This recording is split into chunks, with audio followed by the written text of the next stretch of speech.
Good morning, good afternoon, and good evening, everyone. Welcome to See Us, Hear Us, Count Us In.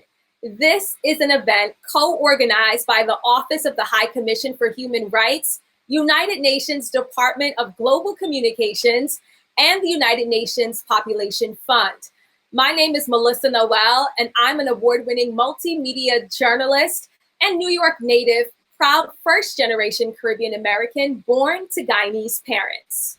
Good morning, good afternoon, and good evening, everyone. My name is Domati Pongo, and I'm an MTV News correspondent and the host of MTV's True Life Crime. I'm also a proud Chicago native, born to Ghanaian parents.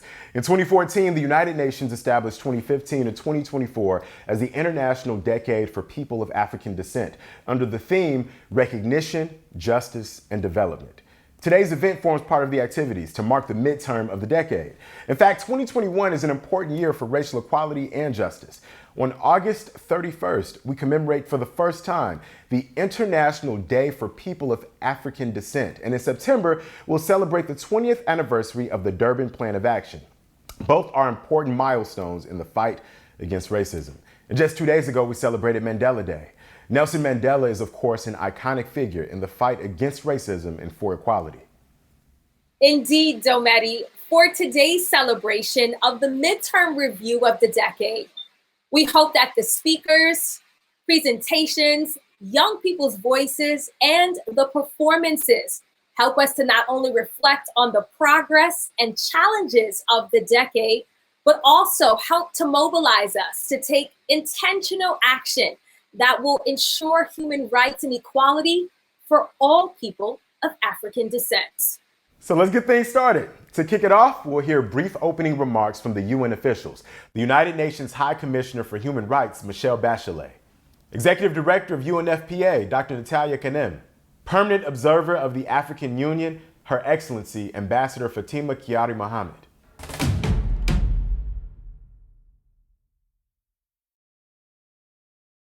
Dear friends, it is a pleasure to welcome you to this event to celebrate our human diversity and the courage and resilience demonstrated by people of African descent over many generations. Their history and perspective inspire us in these hard times. I honor elders and ancestors of African descent for their long struggles for freedom and equality. And I pay tribute to today's generations and young people of African descent who have last year peacefully demonstrated to demand racial justice and on social media call on their peers to stand up against racism. This disproportionate impact of COVID-19 on people of African descent once again demonstrates the structural discrimination they face. Today, my office and UNFPA are launching a series of testimonies by young people of African descent. We will hear how they are now forced to grapple with increased stigma, hate speech, heightened poverty, unacceptable work conditions, and rising unemployment. Children and young people are facing severe disruptions to their education. Many are forced to work to support their family and may not return to learning when the pandemic is over. Mental health among young people has worsened considerably. During what remains of the International Decade for People of African Descent, it is essential that all states tackle systemic discrimination. We need to make a transformative change. We need to stop denying racism and start dismantling it.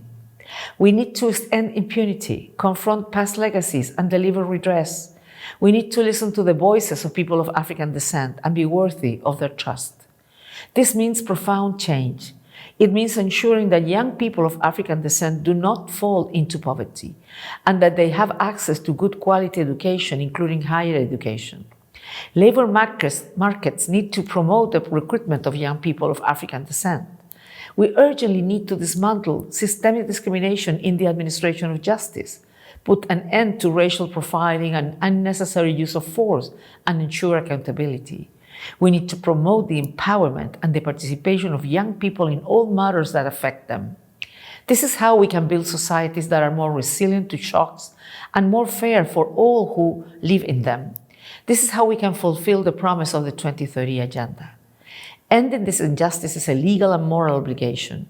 And while states are primarily responsible for ending discrimination, all of us can contribute to this essential task. Thank you.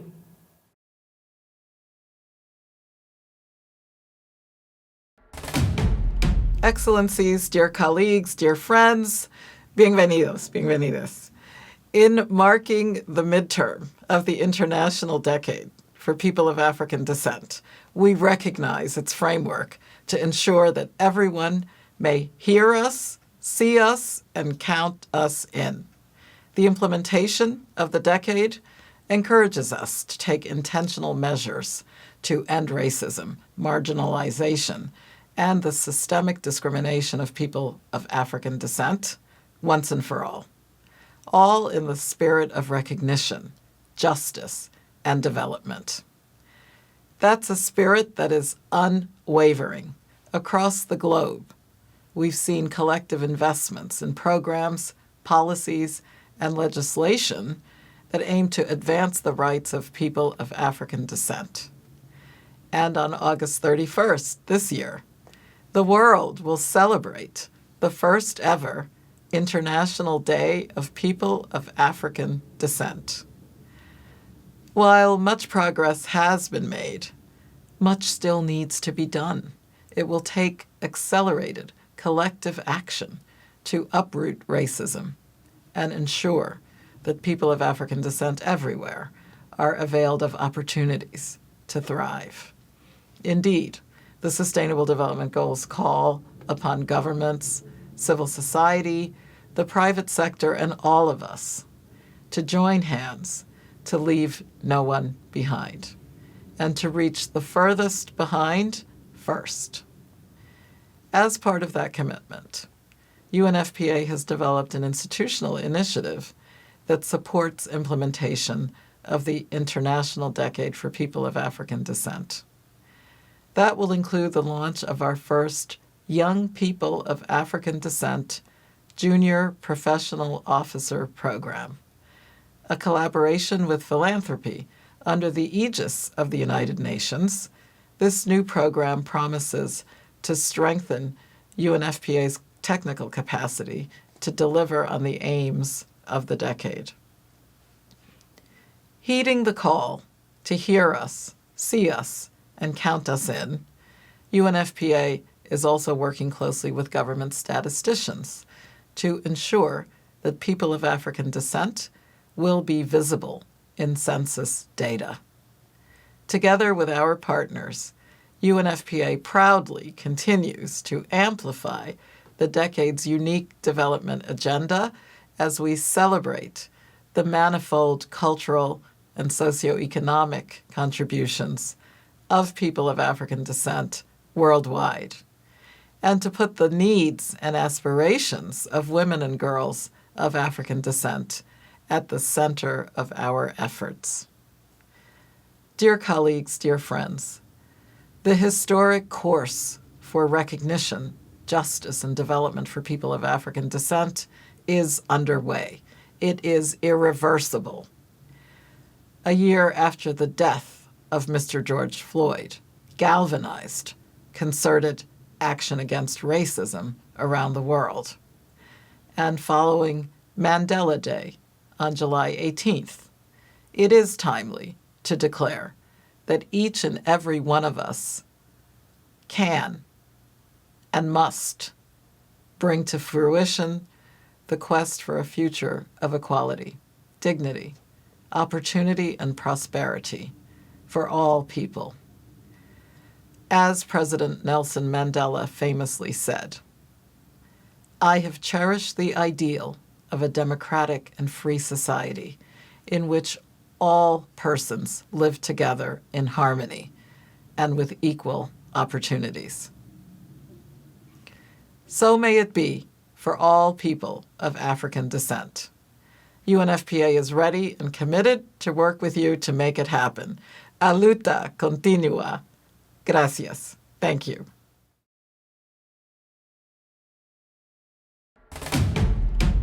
Excellencies, ladies and gentlemen, it's an honor for me to join you today on the occasion of the midterm review of the Decade of People of African Descent under the theme, See Us, Hear Us, Count Us In. I commend UNFPA, the Office of the High Commissioner of Human Rights, and the UN Department of Global Communications for this timely initiative, which not only reviews achievements made since the international community agreed to implement the International Decade for People of African Descent 5 years ago, but also serves as a new step towards concrete, targeted, and sustainable action-oriented policies. Ladies and gentlemen, we are aware that the racial prejudices and discrimination that people of African descent still face today, and we take note of the way the international community is addressing these acts, and we must applaud the progress made at local, national, regional, and international levels in conformity with the obligations and commitments of the Durban Declaration and Programme of Action. We commend in particular the member states who, since the adoption of this declaration, are putting in place and implementing progressive legislative and administrative measures to effectively combat racism, racial discrimination, xenophobia, and other related intolerance. But we still have a long way to go. Beyond strengthening legislative measures and sharing commitments, inclusivity, equality, and recognition and respect for the contribution of people of African descent within our shared humanity must be at the center of our daily actions. The African Union has reaffirmed its commitment to achieve equality and empowerment of all persons based on the Universal Declaration of Human Rights, which reaffirms that all human beings are born free and equal in dignity and rights. The 2030 Agenda, the AU Agenda 2063, in line with the Addis Ababa Action Agenda, envisage a world of universal respect for human rights and fundamental freedoms and human dignity. In addition to the rule of law, justice, equality, and non-discrimination, and the respect for race, ethnicity, cultural diversity, which sets principles for these pursuing goals. Only by constantly advocating, educating ourselves, and sharing the values of equity, openness, and fairness amongst ourselves and with our future generations can we ensure that the decade of people of African descent has not been in vain. Only then can we collectively flourish in a more inclusive and tolerant world. Now, more than ever before, it's time to see us. It's time to hear us. It's time to count us in. Thank you. Thank you so much to all of our esteemed UN officials, and thank you for your commitment and unwavering support of this work. Our next presentation will be a musical performance and something that I am really looking forward to from the Haitian musical collective Ajoué. Founded in 2015, the Ajoué collective aims at bringing together Haitian and Dominican artists, and they use their African cultural heritage as a way to build bridges between these two communities. And I think that is something so beautiful. In the words of Ajoué, culturally and artistically, we are all similar. We are all one. So now let's enjoy this musical performance from Ajoué called Alekba.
amazing performance. A big thank you to the Osway Collective.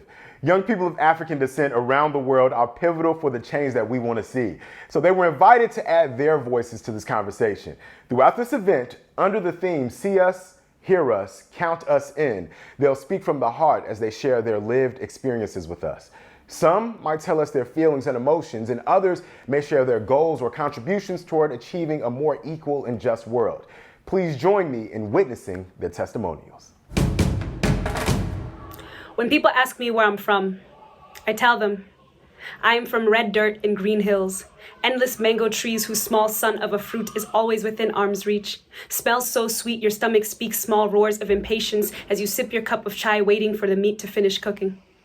I'm from the sounds of my people, languages so rhythmic you'd think that we spoke in song, the melodies of matatu conductors waving on crowded city streets, and the crow of roosters calling in the sun from behind the horizon in the village. 2. When people ask me where I'm from, I tell them, I'm from a country mispronounced into modernity by wandering white men, from big men with small minds who stole the spoils of our struggles with no shame or foresight. I tell them, I come from those who resisted, those whose dreams defied their bullets even after their breath was stolen from their bodies. 3. When people ask me where I'm from, I tell them, I'm from a new story about this country, this continent, about this world, a new tale told by new authors, unafraid to wield the pen as a small spear, our ancestors as shield, our history as our armor, as we use our words to help write this world anew.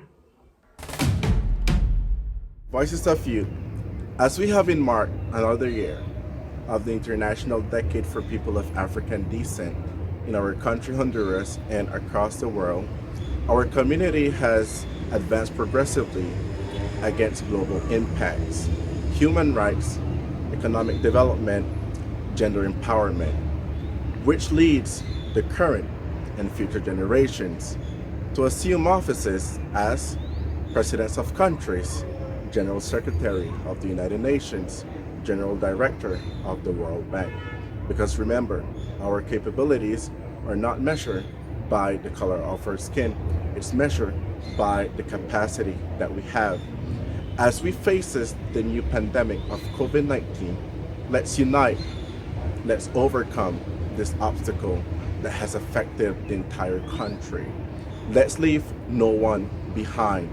Let's continue to boost, let's continue to promote the Agenda 2030 of the Sustainable Development Goals. Let's leave no one behind again. Hear us here, see us here, count us in. Dilo fuerte, dilo sin miedo. Soy Mayra Maturana, hija del Pacífico colombiano, originaria del departamento del Chocó y directora ejecutiva de JMD La Voz, Corporación La Voz del Pacífico. En cuanto a mis reflexiones de la década internacional de las personas afrodescendientes, les quiero decir que a pesar de que han habido avances en materia de inclusión de las personas afrodescendientes en las instituciones, mayor conciencia étnico-racial de lo que significa ser afro, pero también mayor amor y sentido de pertenencia por nuestras comunidades y construcción del tejido social, es importante decir que tenemos muchos desafíos en materia de desigualdad, en materia de pobreza extrema, pero sobre todo en Colombia. En el censo de 2018, según las estadísticas, existen 2.900.000 personas que se reconocen como afrodescendientes. De acuerdo a las estadísticas pasadas, este reconocimiento bajó. Es decir, tenemos que seguir trabajando por mayor inclusión y por fortalecer estas dinámicas para que nuestra voz sea escuchada y podamos ser visibles ante el mundo y ante todas las instancias. Y bueno, en materia de juventud en mi país existen muchos desafíos en materia de oportunidades. Jóvenes que son víctimas y victimarios, pobreza extrema, pero además de eso necesitamos trabajar por la empleabilidad, la sostenibilidad, la inclusión, el reconocimiento y la justicia social.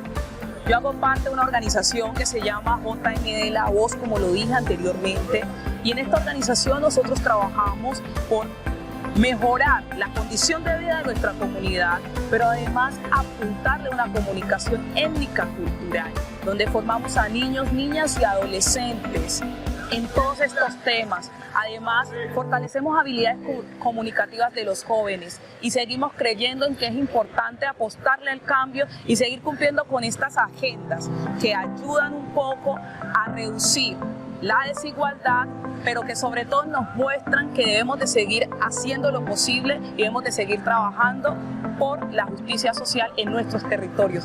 Dilo fuerte. Wow, that was powerful. Thank you all so much for those inspiring interventions. Now, it is my honor to introduce someone who I have long admired for his extensive body of work on people of African descent. Professor Sir Hilary Beckles is the Vice Chancellor of the University of the West Indies and is based at the Mona campus in Kingston, Jamaica. He is a native Barbadian who has had widespread Caribbean and global recognition for his academic achievements and leadership expertise.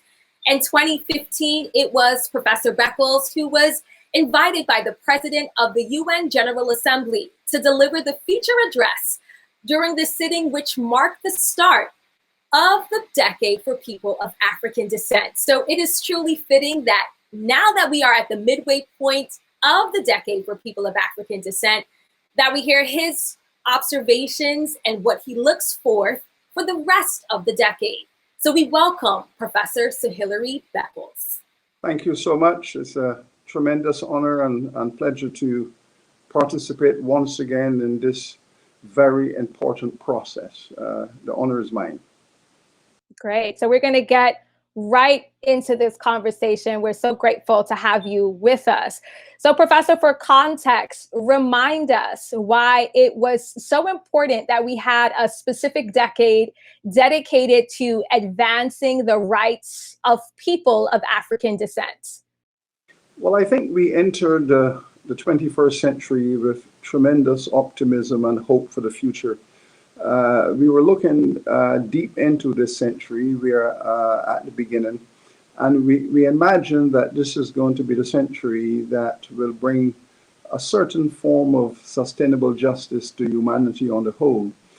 So we reflected on the historical background and context, and we know that there was this global assault upon the African people within the context of colonization and the context of European empire building and the use of chattel slavery, the chattel enslavement of the African peoples as the primary vehicle on which the West was journeying into global economic development transformation, but committing these crimes against humanity in the process. And as we entered this 21st century against the background of 500 years of crimes against humanity in the context of African and African descendant people, it was recognized that the legacy was still impacting upon the foundations of everyday life. And all of our everyday encounters, endeavors in this part of the world, especially the Western world, the legacies of white supremacy, systemic anti-African, anti-Black consciousness and activity was constituting a fundamental break upon the advancement of democracy, human rights, civil rights. And it was felt that this had to be addressed. And therefore, the United Nations acted quite correctly by saying, listen, we have to find a way to diffuse this historical power resulting from chattel slavery, the slave trade. We cannot carry this baggage into the 21st century. We have to address it. Humanity must come to terms with what went wrong in the context of the development of the modern world. And we cannot go any further into modernity while these forces are still negatively impacting equality, justice, and humanity on the whole. So the context was correct, the reason and the logic were impeccable, and the decade was launched as a vehicle of hope. So the decade being launched as a vehicle of hope and definitely necessary. So now that brings us to the next question. You know, we are now more or less at the midpoint of this decade. So in your opinion, what has worked and what has not worked and why? Whenever you are engaged in a process of transformation, of systemic change, especially against a tradition that has been concretized in the consciousness of most people, you have to recognize that there will be gains and there will be resistance even in the formative stages. And so here at Midpoint, I'm reflecting upon the activities that have taken place across the world within this framework. The first point I would wish to make is that we now have raised global consciousness. That's the first step. The whole world has now been exposed to the legacies of the crimes against slavery committed against the African people. The whole world is now engaged through global telecommunications, through national institutions, through the media in its multiple forms. There is now a global awareness of the legacy of slavery, colonization, and genocide. All of this is now on the global agenda. The world is now aware. That, I believe, is a very important step to recognize.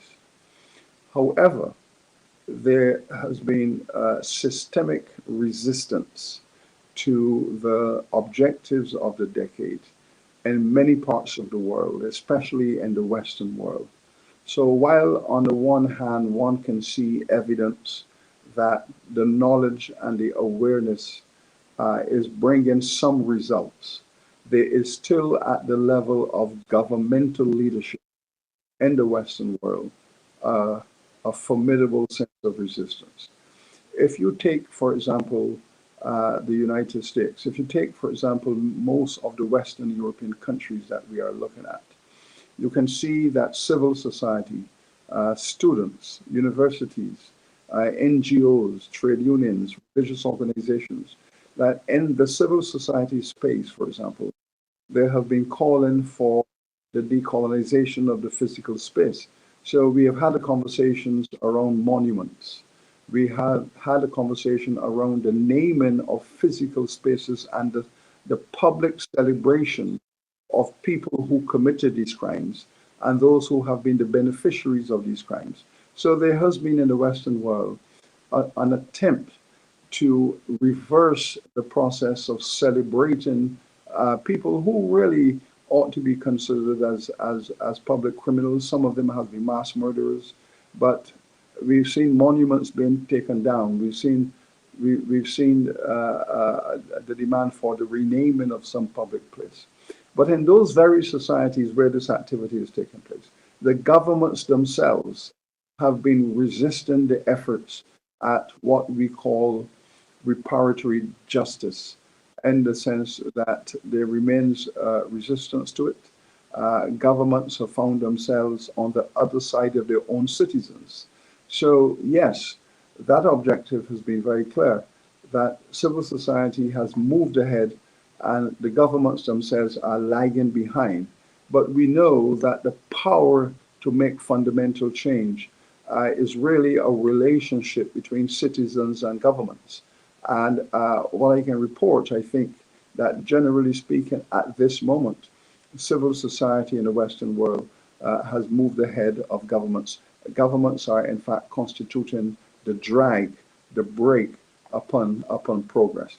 We have seen, for example, many corporations, those companies and major multinational corporations that were built upon the platform of slavery and slave trading, whether in the city of New York, the bank insurance companies, in the city of London, Amsterdam, Paris, the major corporations that you see on the high streets every day, the banks, insurance companies, most of them emerge out of this criminal relationship to the enslavement of Black people.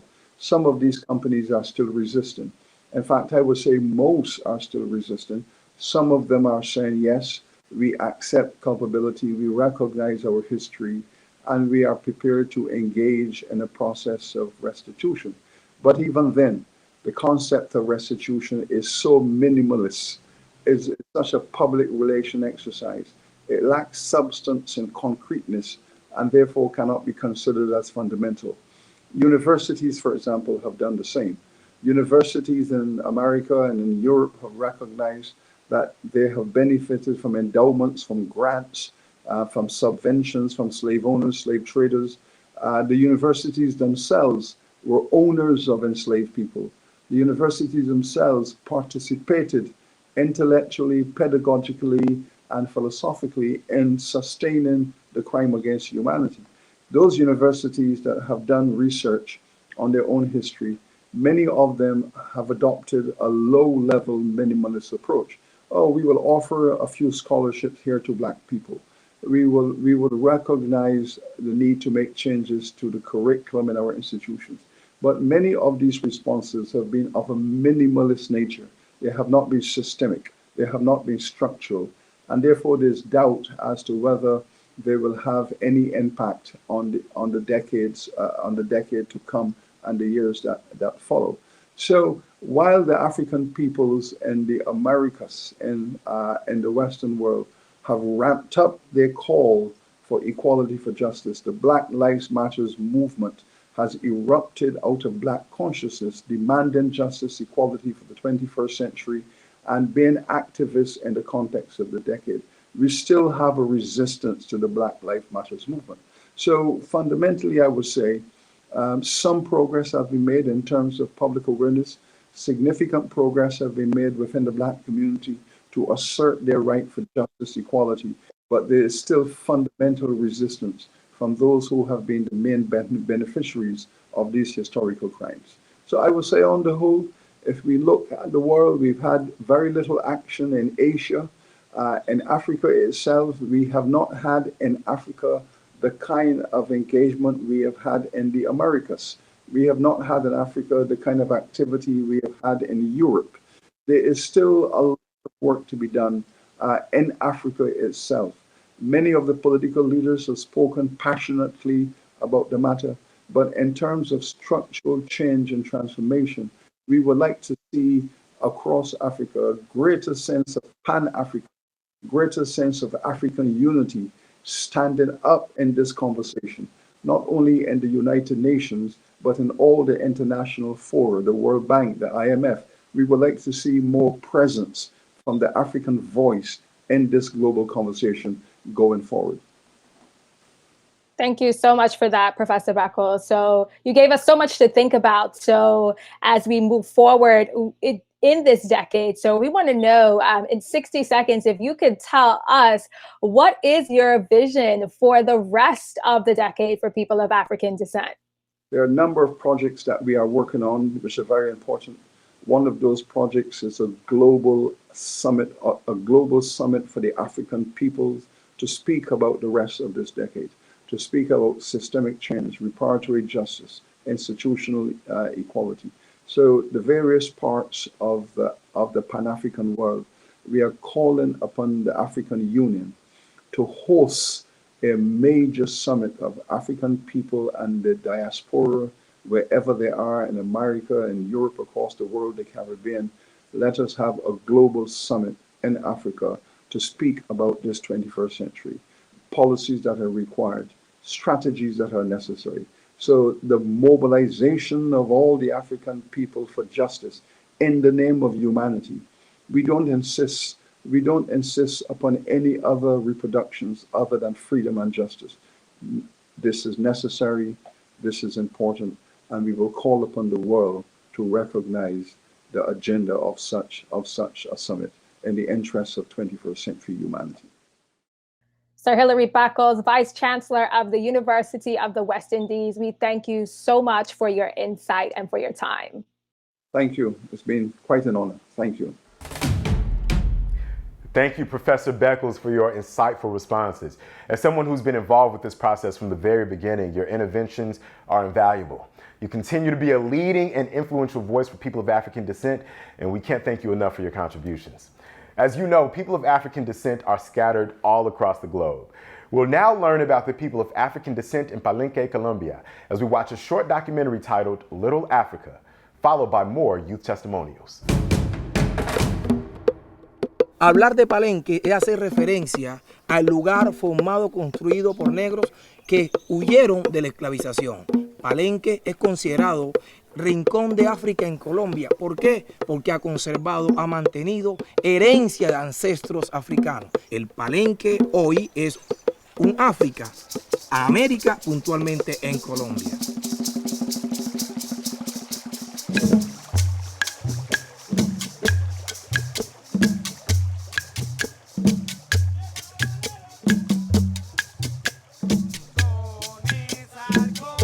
Yo podría decir que en Palenque música es todo.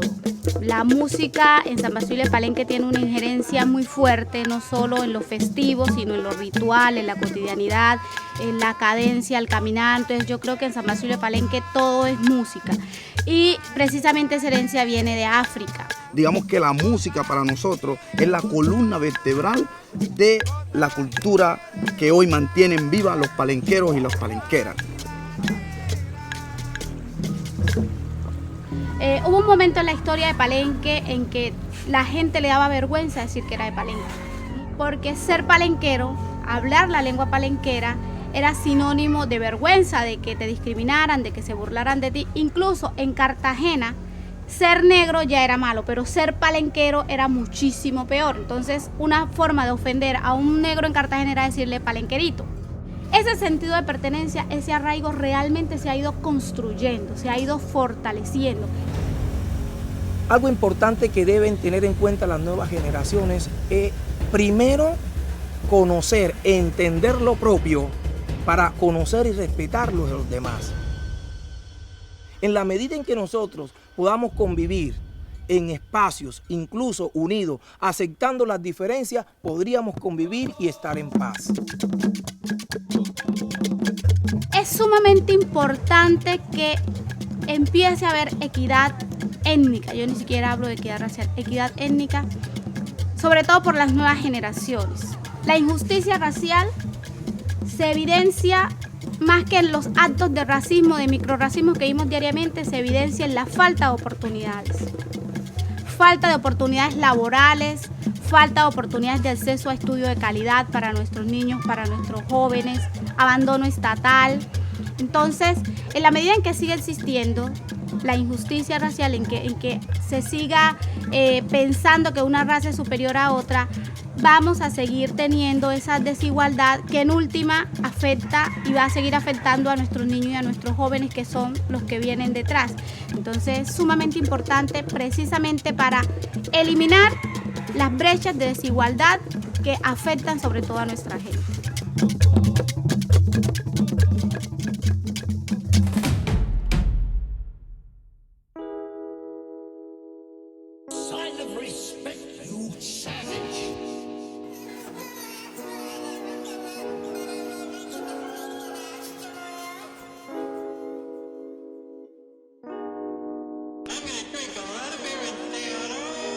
Deixa eu falar lá de onde eu venho, a água não chega para todos. Mas é engraçado, ao mesmo tempo a água chega para todos. Eu sou angolano, eu sou crioulo, eu sou guineense, eu sou povo. Se tu estás a sentir a minha dor, então também estás connosco. Sou imigrante, mesmo tendo o meu BI. Vivo nessa posição, mas só que eu não nasci aqui. Os meus primos estão lá na banda, estão a lutar para dar o flip. Eu estou mesmo a mudar de vida, enquanto tem alguns cá fora a orientar-se só com tiras. Peço desculpa, senhor polícia, é dispensada a sua revista. Eu mereço capas de revista, quero motivar o meu people, mudar o mindset dos meus niggas e devolver a autoestima em minhas cistas. Eu passo outro tipo de linhas, vem em maior parte em partes, elas está nem muito vizinho. Eu também sangro, eu também choro, eu sinto dor como a sua filha. Mas o meu filho bebe leite como o seu.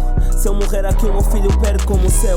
Esse seu racismo ele não entende como eu. Então eu peço que lhe permita que ele cresça melhor que eu. A sério, agora chegou o tempo de mudança. Cansado de me sentir diferente desde criança. Se essa fome que eu sinto desagradaria qualquer pança. Celebramos os 5 anos a lutar pela mudança. Eu sou Unicef, faço a minha parte do trabalho e quero safety para todos. Procuramos equidade, igualdade, já é tarde. Um por todos, todos por um, assim fica tudo fácil. Mi nombre es Evelyn Murman. Soy una joven afrodescendiente de 19 años de la República Dominicana. A través de la historia, las personas afrodescendientes hemos sido víctimas de los prejuicios y la exclusión de múltiples formas. Desde nuestra infancia, somos sometidas y sometidos a dinámicas discriminatorias que han sido tan repetidas que podemos decir que están normalizadas. El pelo lacio es más formal, la piel clara es más bonita, Ella es bonita para ser negra, nos han repetido hasta el cansancio. En República Dominicana, donde el legado cultural y la herencia afro están presentes en todas las costumbres, jóvenes activistas luchamos día a día para que haya un reconocimiento individual y colectivo de nuestras raíces, y que este sea el punto de partida para acabar con el racismo estructural que permea nuestra sociedad. Como jóvenes afrodescendientes, nos afecta más la pobreza, el desempleo, la falta de acceso a salud y educación de calidad, y contamos con un bajo índice de representación en los espacios de toma de decisiones. Si bien es cierto que hemos recorrido gran parte del camino, aún nos faltan pasos para garantizar el pleno ejercicio de nuestros derechos. Las juventudes afrodescendientes, como fuerza vital de los cambios, tenemos el desafío y la responsabilidad de combatir estas desigualdades e imaginarios y trabajar para construir una realidad donde tengamos reconocimiento y participación en igualdad de condiciones en todos los ámbitos de la sociedad. Ser afrodescendiente es abrazar nuestra herencia, amar nuestra cultura y hacernos parte de nuestra historia. Es estar orgullosos y orgullosas de esa hermosa piel y ese cabello tan libre. Es reconocer nuestro valor y resaltar nuestras contribuciones al desarrollo de las sociedades. Véanos, escúchenos, ténganos en cuenta.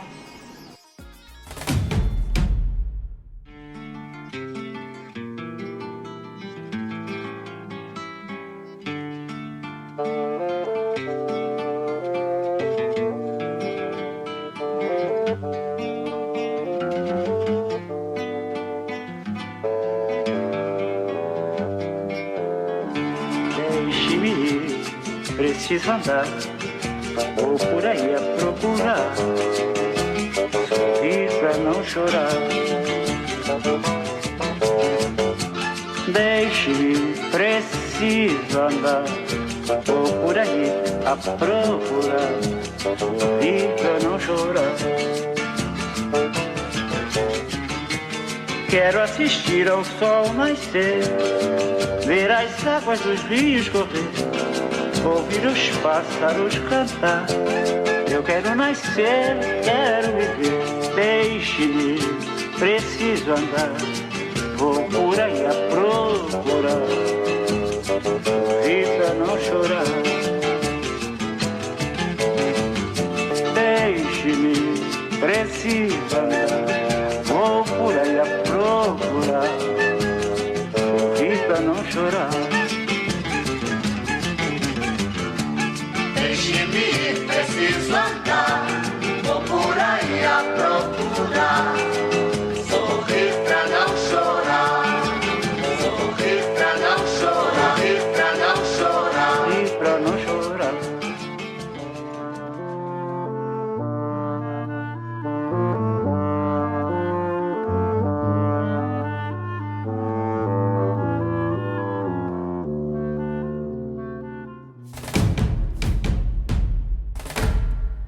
Wow, thank you to our young people for those amazing interventions. You guys are giving us so much hope for the future. It is now my great honor to introduce Miss Michaela Moua. Michaela is a Finnish former basketball player, born to a Finnish mother and an Ivorian father. She is one of the 5 Afro-Finns that pioneered Finland's only annual event dedicated to Afro hair, called the Good Hair Day. Michaela has extensive experience and expertise in combating racism and racial discrimination and in promoting ethnically equal and diverse society. Ms. Moua joins us today as the first ever anti-racism coordinator appointed by the European Commission. Melissa will now guide the conversation.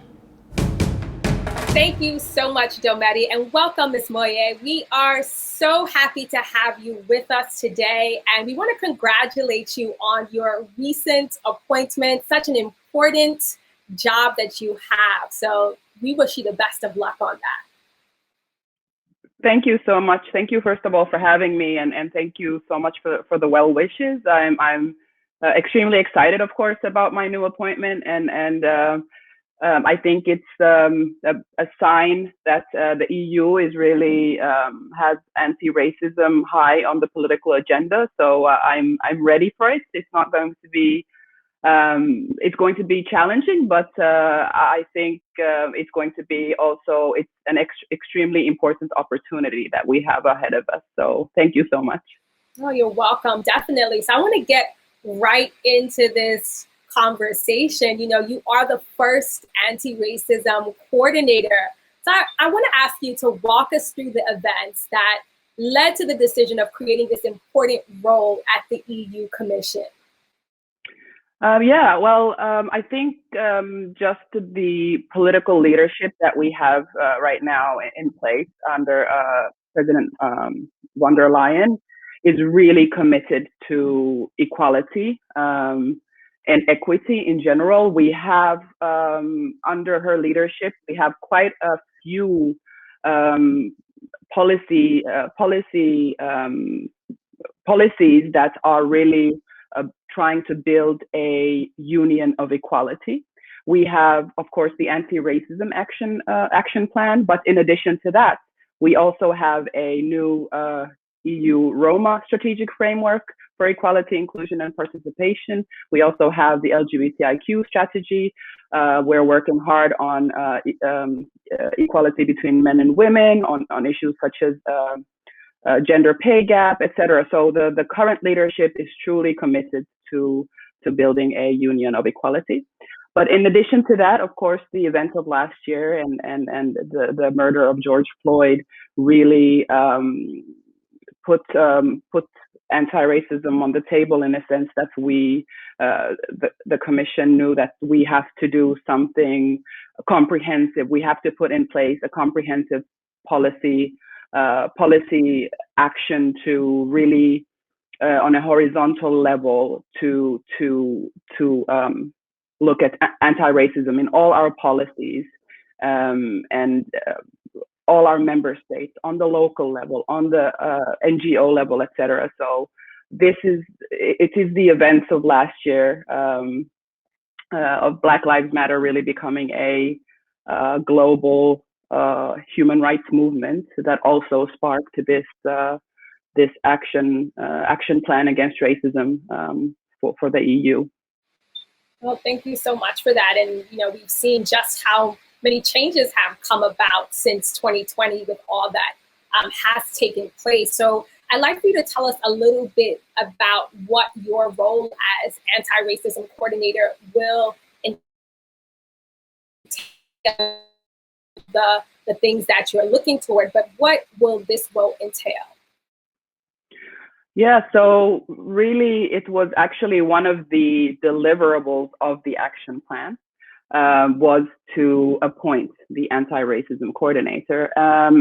And the reason behind it, of course, is to have closer coordination of the overall implementation of the action plan. My role will be to, for instance, I'll be liaising closely with civil society organizations to really relay the concerns of people from minority ethnic backgrounds to the Commission. In addition, of course, I'll be interacting closely with member states. Member states play an important role in moving towards more equal Europe. So member states will play an important role. Of course, the European Parliament. I will be, in other words, I will be liaising closely with these different stakeholders that play an important role. And in addition to that, I will also be doing like internal work within the Commission as far as diversity and inclusion, as far as truly having, for instance, the staff of the Commission better reflect the European, the way Europe looks. So these are just some of the things I will be working on.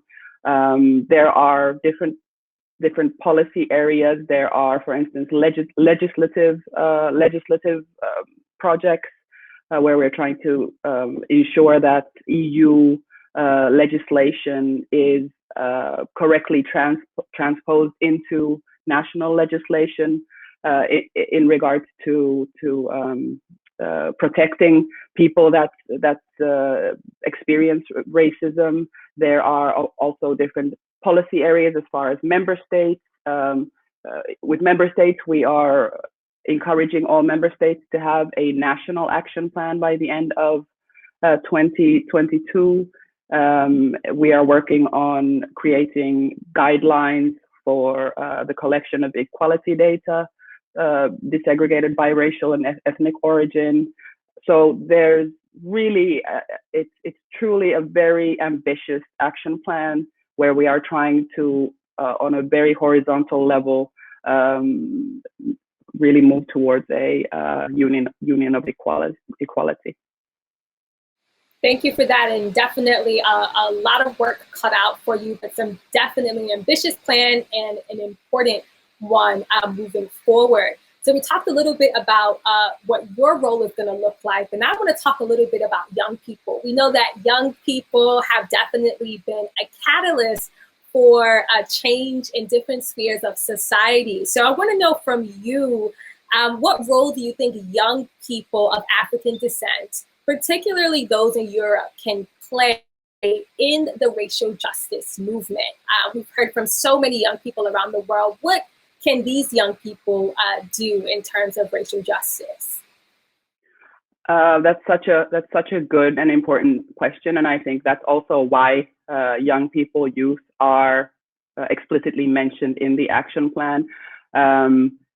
As with so many human rights movements in the past, young people, with their enthusiasm, with their courage, with their strength, have played important roles in moving human rights forward in the world. And I think it's the same exact situation here.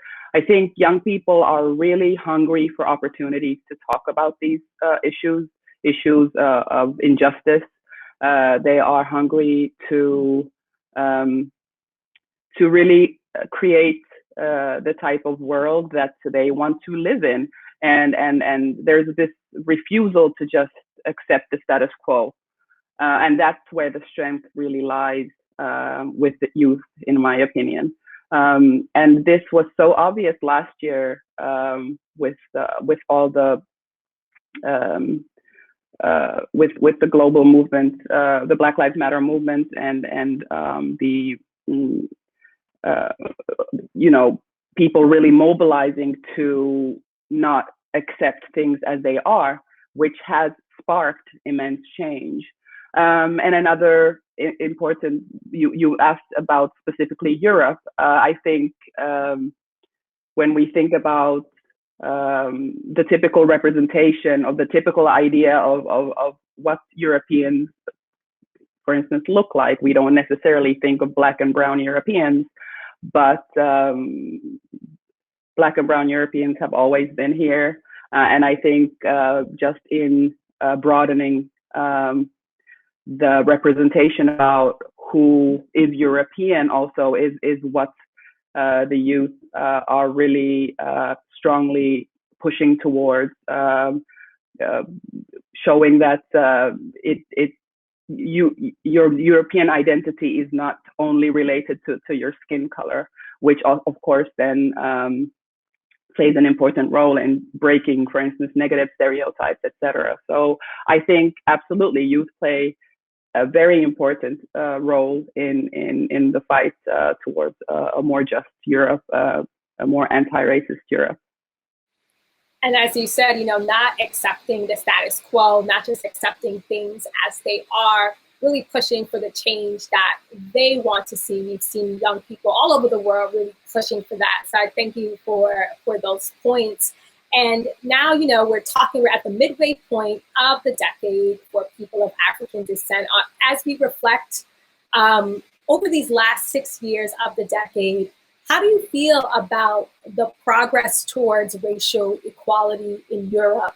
And what policy changes should we expect from states in the next half of the decade as we move toward racial equality? If I think about the work I have been doing for the past 10 years, I do see a shift. I think we're kind of at a breaking point at the moment. And of course, I'm talking about the European context, which I'm most familiar with. But for instance, just the conversation around racism has evolved to where we're actually able now to talk about actual structural racism, institutional racism, and understanding that to remedy the situation, we also need structural changes. So I think just the conversation has moved from is there or is there not racism to understanding that there is also a colonial history in Europe that affects the situation today that we have to come to grips with, which also, of course, plays an important role in us arriving to the point where there is an anti-racism action plan on the EU level, where there is a person appointed as the anti-racism coordinator. So I think this is, it might sound like, is that a big change, that the conversation has shifted? But absolutely, if we're not able to admit that there are issues we need to tackle, there is racism that we need to fight and combat, we can't get to then fixing or remedying the situation. So this is, of course, I think, a very important shift. I think if we think about we're halfway now in the decade, the International Decade for People of African Descent, and what still needs to happen or will happen in the next the last phase of the decade,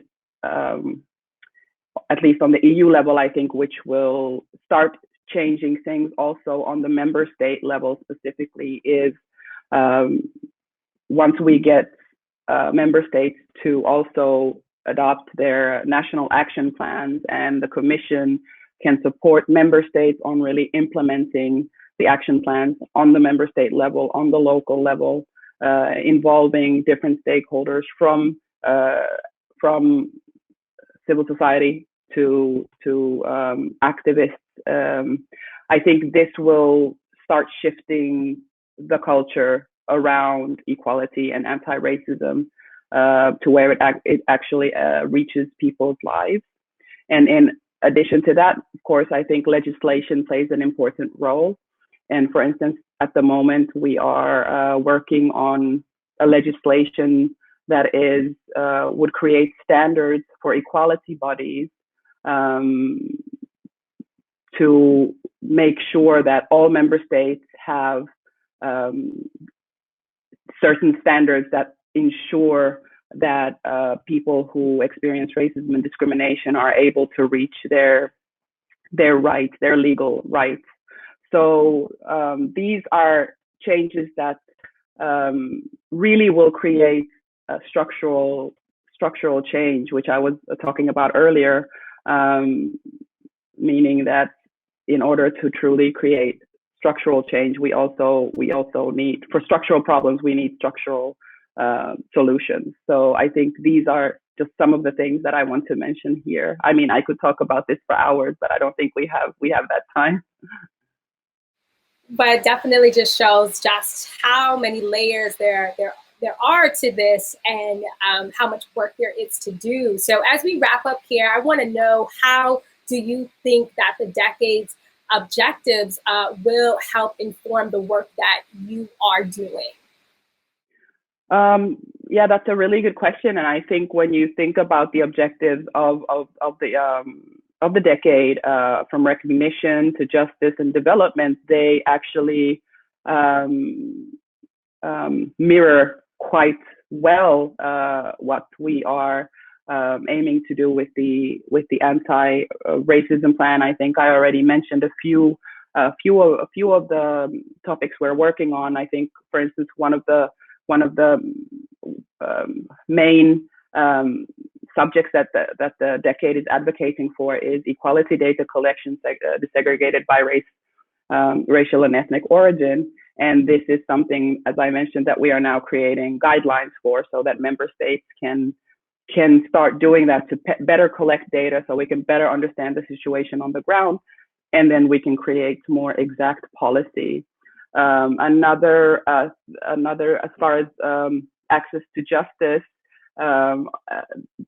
the equality body legislation is something that I think is exactly what we're trying to ensure, that the most marginalized and vulnerable people, the people who are in danger of facing racism and discrimination in employment, in education, in housing, in access to services, etc., would be able to, through the equality bodies, for instance, have access to justice.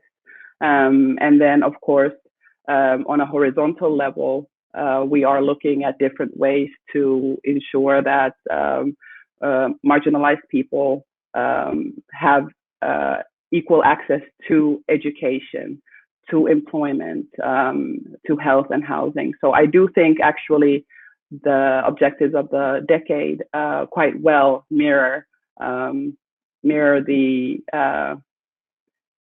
the EU Anti-Racism Action Plan. I wasn't there, of course, when the action plan was drafted, but I know I can only imagine that also these objectives of the decade have been used as an inspiration to then draft the EU Anti-Racism Action Plan. Yeah, thank you. And so we're literally, at the end here, and I just want to ask you in 1 minute, can you briefly tell us how, you're a former basketball player. Tell us what role do you think sports can play in building a more equal and just world? I am. I'm a former professional basketball player, and I have to say that those moments on the court when you're really playing that sport at its core is kind of the closest that I've ever been to true equality, when you're just around that sport. But I think sports, and especially athletes, we know historically have played an important role in moving human rights forward, or advocating for human rights, making injustices visible. I don't need to go any further than Colin Kaepernick or Muhammad Ali, etc. So, I mean, this is historically what athletes who realize their power as more than just an athlete. They understand that they have a position in society where they can actually affect change. And I think we're starting to see that now. We're currently playing the EU, the European football championships, and there are actually 6 or 7 teams that kneel to show support to Black Lives Matter before every game. And I think this is a tremendous. This really shows what sports can do, can advocate for human rights. So I will be closely working with the sports world in implementing the EU Anti-Racism Action Plan. Thank you so much for that, Ms. Moua, the first anti-racism coordinator for the European Commission. We want to thank you so much for your time. Thank you so much for having me. Thank you, Ms. Moua, for these important points and contributions, and for your clarion call to action. Our next presentation is another musical performance, this time by the Uruguayan musical artist Ruben Rada and his band in Montevideo. Ruben and his band highlight the African musical heritage in modern Uruguayan music. In their words, a great majority of musical rhythms in Latin America and in the world come from Africa. So let's enjoy Ruben Rada and his band performing for us Biafra. More youth testimonials will follow, so stay locked in.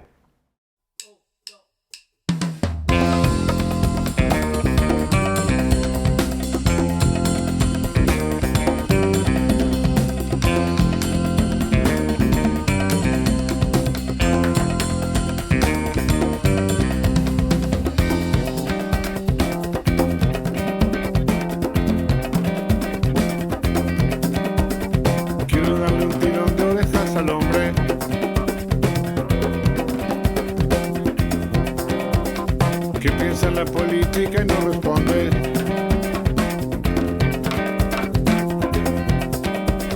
Que están muriendo niños a borbotones. Que olvide las banderas, piense en el hombre. Ese que hoy es tu amigo, mañana no será. Porque confía en el lema que vos odias.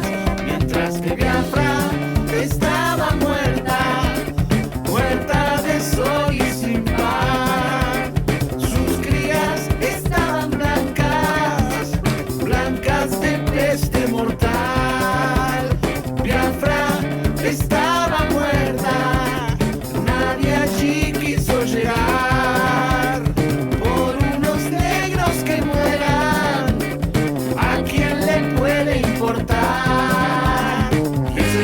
amigo, mañana no será, porque confía en el lema que vos odias.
Hello, my name is Ife.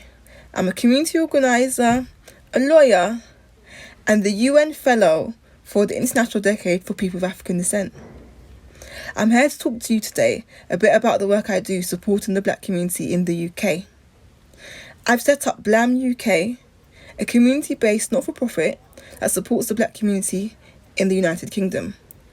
We go into schools teaching cultural projects that reaffirm, reassert, and recenter Black knowledge, Black history and heritage as an important site of inquiry for young Black children to improve their racial esteem, their identity, and their perception and concept of self. We also do a lot of projects around ensuring that teachers are able to teach Black history in a way that is inclusive, diverse, and decolonised.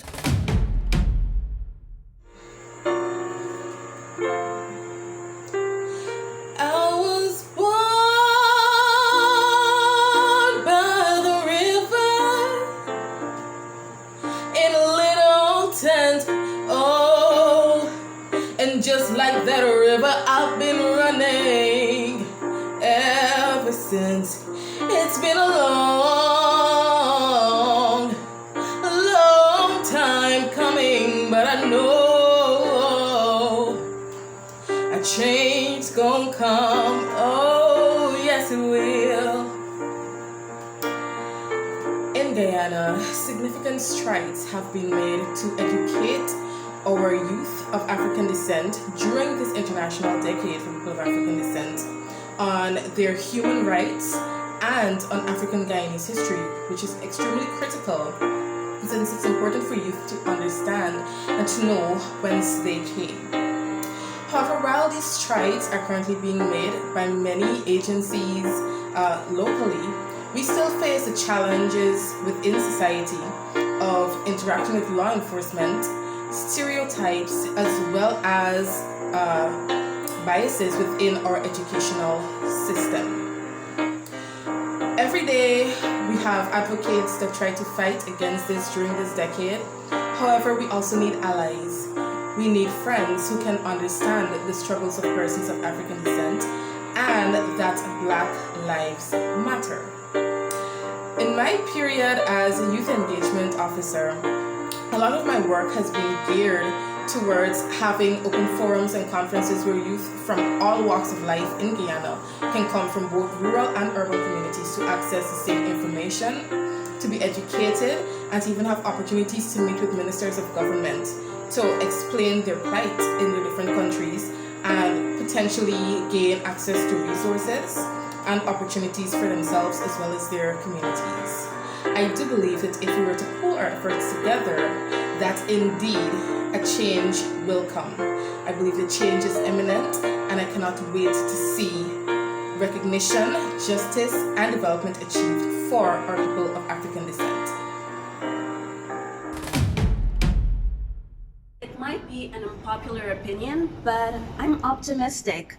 Growing up as an Afro-descendant in a Western society, I always knew that sometimes I would be confronted with subtle discrimination or even blatant racism, but it never felt right. The past few years have been a wake-up call to our societies. Black Lives Matter, tokenism is not inclusion, African history is so much more than slavery and colonialism, and racism will not be tolerated. Going forward in this international decade for Afro-descendants, we demand that our politicians, business leaders, and society at large hear us, see us, and count us in. I'm optimistic that in the future, hopefully in my lifetime, discrimination against Afro-descendants will be a thing of the past. Thank you so much, Ruben, and thank you to your band for such an amazing performance. We want to also thank you for the tireless work that you do to preserve the rich culture and heritage of people of African descent. We also want to thank our young participants for your inspiring interventions. Dometi, this has been such a wonderful event, and I'm so happy to be a part of this. Indeed, Melissa, and today is yet another reminder that despite all of the work, advocacy campaigns, legislative and policy changes, all of the efforts by so many of us, by the UN, by states, by movements like Black Lives Matter and others, millions of people continue to suffer stigmatization and racism. Millions of people continue to be confronted with the legacies of slavery and colonialism. People of African descent continue to be confronted with what feels like insurmountable structural barriers to equal access to quality services and sustainable resources that have long been here for other ethnic groups. We continue to face injustices and experience unnecessary and avoidable deaths. The COVID-19 pandemic has made it impossible for anyone to ignore these staggering inequalities. But it has also shown that people of African descent are resilient and committed to continue to fight for a better world. That was very well said, Dometi. As we look ahead, and as Professor Beckles said, the journey toward recognition, justice, and development for people of African descent will not be an easy one. So it is incumbent upon each of us to contribute and to engage in this essential task. Because a more just and equal world is not something that will only benefit people of African descent, but society in general. And the achievement of the 2030 Agenda also requires that we achieve equality. We must continue to do our part until all people of African descent are seen, are heard, and are counted, and that racism is dismantled in every corner of our planet. So we'd like for you to tell us in the chat, what do you plan to do? How do you plan to do it? What action will you take? And how will you play your part? We sincerely thank the organizers for hosting this timely event. And we also thank everyone who participated, our esteemed UN representatives, our guest speakers, the musical artists, the young participants with their inspiring testimonials, and of course, you, our wonderful audience. Thank you so much for joining us today. And until next time, goodbye. Yes, thank you to all. Take care and goodbye.